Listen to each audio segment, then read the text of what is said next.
1981, Asian American activists concerned about the rise of Chinese youth gangs, they opened up in a small storefront on Eldridge Street to address the needs of Chinese immigrant youth. And this storefront was named Project Reach. Oh. This effort was supported by the Chinatown Planning Council, better known as CPC, which was founded in 1965 to address the large influx of Chinese immigrants, that's right, resulting from the end of the 1882 Chinese Exclusion Act, which is a law that had been in place for more than 80 years. Now, Don came onto the scene in 1985, 30 years ago, as we've been hearing, which is what we're recognizing tonight. Now, at that time, he identified two major problems facing young people, and one was the ongoing threat of Chinese youth gangs, and the second was racism. Project Reach opened its doors to Black, Latino, and Italian youth, and this effort was conceived and spearheaded by Don. Today, Project Reach's social justice boot camp represents the most diverse, multiracial, multi-gender, cross-community, anti-discrimination training model in the country. I would like to thank Steelcase and Mark Stefurak for hosting this evening in this wonderful space. I just want to say how much we're happy to host Project Reach and be affiliated with this organization. Don's been a dear friend for many years. Project Reach opens the doors to not only Chinatown Lower East Side students, but for students all over the PHI program. Don, the man of the hour. Oh, I am so happy that I met you, because you don't know how you changed my world. I'm sure you know how you changed these other people's world, but my world, you really rocked it. If I fail, if I succeed, at least I live and I believe. No matter what they take from me, they can't take away my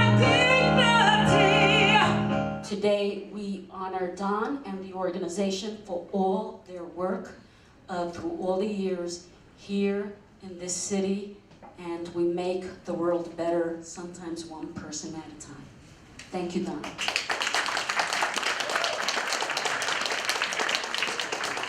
That you may be blessed with graciousness and goodness, poured out lavishly upon you 1,000 times over, in gratitude for the great kindnesses that you have bestowed on a movement for justice, in a movement with mercy, and in a movement that includes all.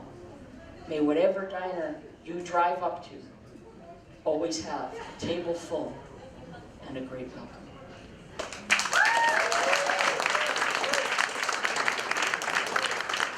Yes, you say, what can make me feel this way? It's my guy. Where are you gone? Talking about my guy. He's all I ever want to talk about. My guy. Oh, this man is all I ever want to talk about. Talking about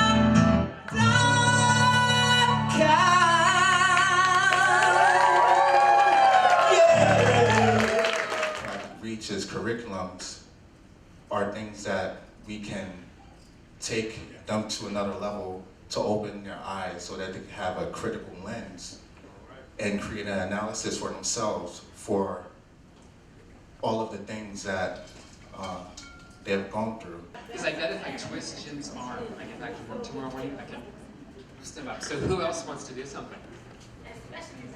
And I'll tell you a story about Don. I will, 1,000. May, all right, thank you, yay!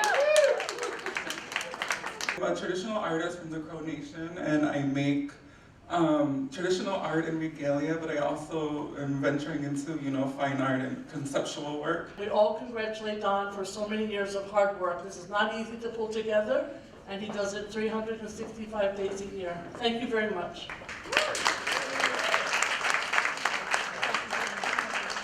Once upon a time, in a year nearly forgotten in the mists of history, 1951, a babe was born in a land far, far, far away, and now almost lost, the state of Delaware. And that infant was named Don. Finding no other suitable place to settle in the entire lower 48, the child was brought by his parents to the town of Brunswick, Maryland, a place miles from anywhere and a pocket of diversity on the Potomac.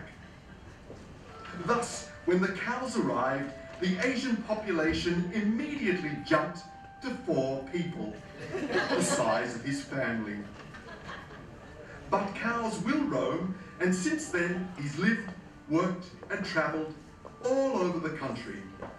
So, with pride and prejudice, yin and yang, and macaroni and cheese, we present Stories About Don.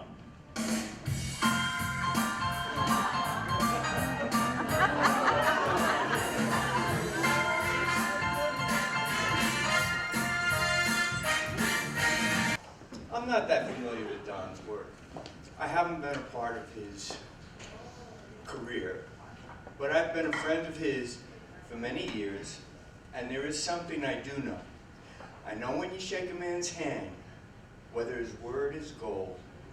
I know when I look in his eyes whether he's a man that can be trusted. And I know that he is somebody that I can always depend on. I will survive. Well, as long as